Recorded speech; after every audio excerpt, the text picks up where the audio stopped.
Саламатсыздарбы. Мен бүгүн сиздерге Иран режиссеру Джафар Панахинин «Күзгү тасмасы» тууралуу кыскача баяндап бергим келип турат.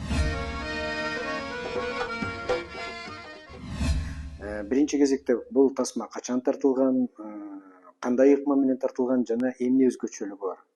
Ушул жөнүндө кыска айтып бергенге аракет кылайын.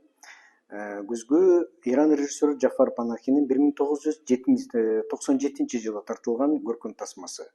Бул анын экинчи толук метраждуу тасмасы болуп эсептелет.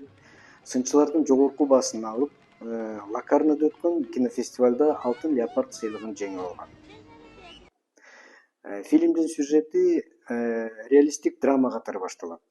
Башталгыч класстын окуучусу Мина сабак бүткөндөн кийин апасы аны алганы келбей калганын көрөт.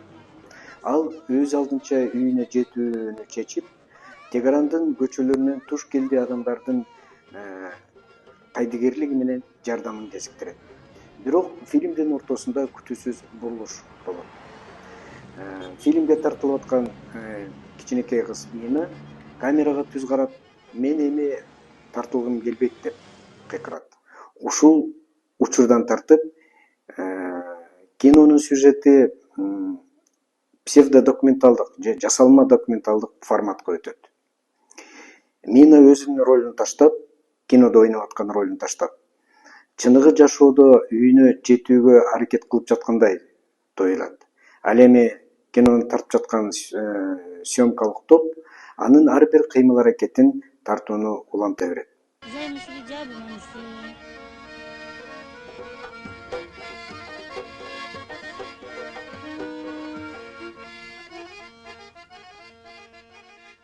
Күзгү метакинонун ачык мисалы. Бул тасмада ойдон чыгарылган окуя менен чыныгы жашоо чек арасы атайлап бүдөмүк кылынган. Панахи бул ыкманы колдонуп, жашоо менен кинонун ортосундагы сызык кандай ички экенин көрсөтүп, кинематография чындыкты чагылдыруу куралы катары канчалык ишенимдүү экендигине суроо коет.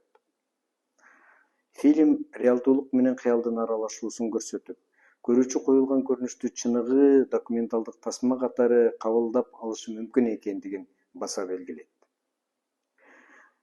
Бул тасма албетте сынчылар тарабынан жогору бааланып, бир нече эл аралык сыйлыктарга ээ болгон.